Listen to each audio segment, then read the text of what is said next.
What's good, y'all? This is Let's Get It with Coach Los. I'm your host, Coach Los AC, certified life and relationship coach that helps people fix or find the relationships they want. And this podcast covers the best relationship advice, tools, and action steps to get the results you want in your personal, professional, and of course, love life. So I hope you get a lot of value from the episode. And if you do, as always, remember to like and subscribe so you can be notified when I drop new episodes. Let's get it.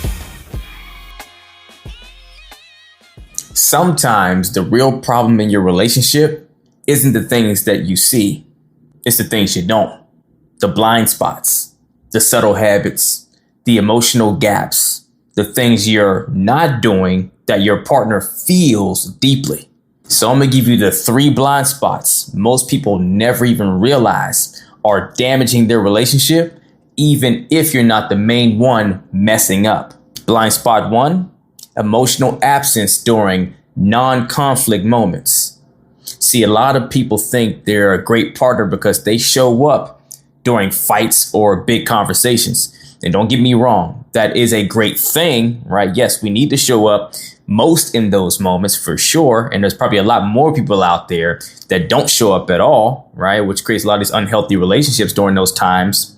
But even though they show up well during those fights and big conversations, their partner feels alone during the regular moments. That's when they feel emotionally disconnected. They feel unseen or not considered altogether. See, support during conflict is great, but if your energy feels cold, distant, or dismissive outside of conflict, then that slowly starts to create quiet resentment in the background, underneath the hood, under the rug, if you will, right? It starts building slowly but surely because your partner starts to feel like they only matter when there's something wrong, right?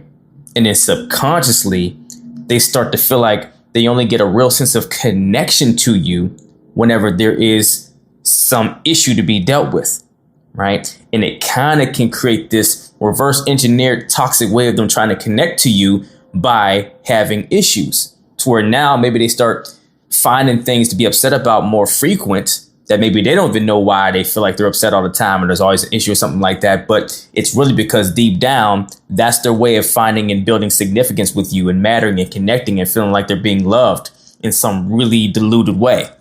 Because without there being conflict, they're not feeling enough intentional, intimate connection from you, right? To build something, positive to want to connect around versus we're locked in emotionally whenever we're dealing with something that is negative or problematic. So the fix is you got to learn to be emotionally available when nothing's broken. Engage, check in, stay connected when you're not trying to fix something, meaning be intentional about creating bonded type of emotional moments whenever it's just pleasant, when you're in a happy space, when you're just in a neutral space. Get up in your partner's space, have a vulnerable moment around something that's positive, maybe uplifting, if you will, or what have you, right? Pop in to see how they're doing and where they're at with things just for good reason, right? How they're feeling about the good things going on in their life outside of maybe the obstacles that they face. Or outside of you guys having any fights, don't just wait until you just got done having a conflict situation and now have all these positive connecting days just after, because even that still is a residual from the argument. Wait till you've been having a great week or two and then pop up and, bring light to that. Talk about something that is exciting or, bonding and, speak life into them. Tell them how proud of them that you are, or how proud of you guys that you are. You both as a unit, happy for what you're building together. Whatever it is, create significance and a sense of certainty and connection through positive means, not just out of damage control. Blind spot 2, self-focused listening. Oh yeah, you hear your partner all right, but only through your own filter, right? You interpret their words based on your intention, how you see it, how you would go about it, not their actual experience. They say, I feel like you don't show up for me. And you instantly respond with, before they can even finish the rest of their sentence, what do you mean? I just did XYZ last week, which misses the emotional need completely. See, because your reaction is to respond, your reflex, with what your perspective of showing up for them is.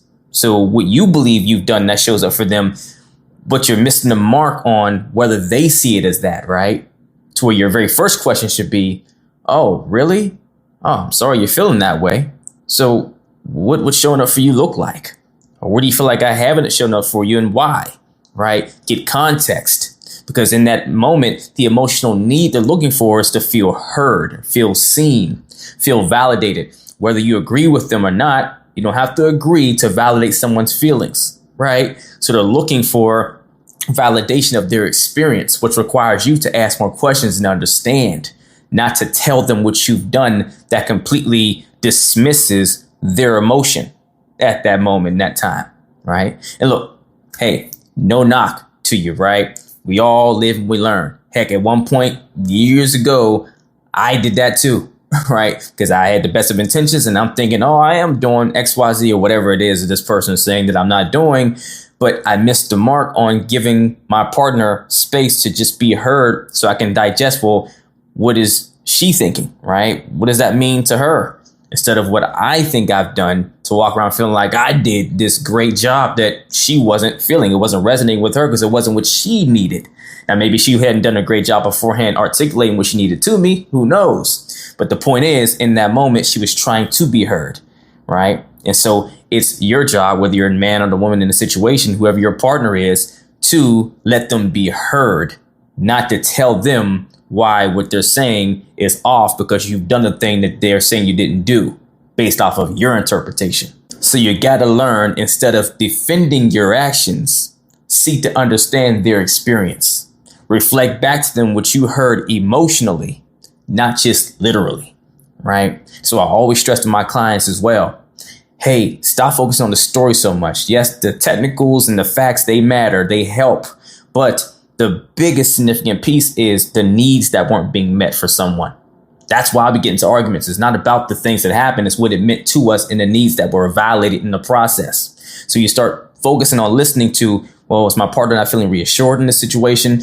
Were they not feeling loved? Did they feel like they didn't matter? Did they feel like there wasn't enough excitement going on? They're not growing. Like, what's the need that was being violated? Let me reflect back what I heard emotionally, needs wise, not just the facts of the situation. It'll get you much better results. In blind spot 3, you manage conflict, but don't repair the emotional impact. A lot of people are good at talking through the situation or moving on, but very few actually circle back to heal the emotional impact of what happened. That's a whole different level. See, you might resolve the issue, but leave the emotion untouched. Your partner might still be holding on to the tone you used, how dismissed they felt, or how alone they felt in that moment, even if you solved it logically. It's never just about the black and white of what happened. It's always about how we felt about what happened and what it meant to us. That's the sauce. So if you're only dealing with the technicals, you're always going to have underlying issues still. Unresolved energy that still needs to be put to rest or vented or released. Right? It gets pent up and it gets held until it's dealt with properly. So if, you can talk through things and it can all make sense, but if you don't deal with the emotional fallout from it, you're going to have issues that are still festering that usually turn into resentment. Understand that repair doesn't end when the conversation ends. So check in a day or so later. Ask, hey, are you still holding on to anything from our talk the other day? Or was there anything that I missed on how you felt, even though we resolved it? Just wanted to check, right? See, that right there, that's emotional leadership. And that builds trust, not just resolution. Just because you're not yelling, cheating, or doing anything toxic doesn't mean you're not contributing to the problem, right? Sometimes the things you don't do, like being present, providing emotional clarity or curiosity, can leave wounds too. See, the best partners aren't the ones who are always right. No, they're the ones who are always open to what they might be missing. So if you need help, finding your blind spots. If you and your partner keep having spats or things are just not being cohesive the way you want them to be, or maybe you had relationships in the past and there was always friction and you didn't know why or what might have been happening on your end that was helping to cause it, so you can tweak those things to get the better results you want in your future relationships or to turn your relationship around now currently, then email or DM me the word coaching and we will get to work only if you're truly ready to put that work in. If you're not ready for one-on-one coaching, the time, space, and maybe even the resources, then at least email or DM me the word transformation, and I'll send you the link to my transformation course, more notably my Toxic Healthy Transformation course for you as an individual. But even if you're looking to work on yourself in a relationship, or if you're in a relationship actively now, my other course as well, my relationship renewal course, that'll teach you the same things I teach my clients one-on-one at your own pace, on your own time, at resource levels more fit for what you can afford right now. But either way, do something to get in the race. Let's get it.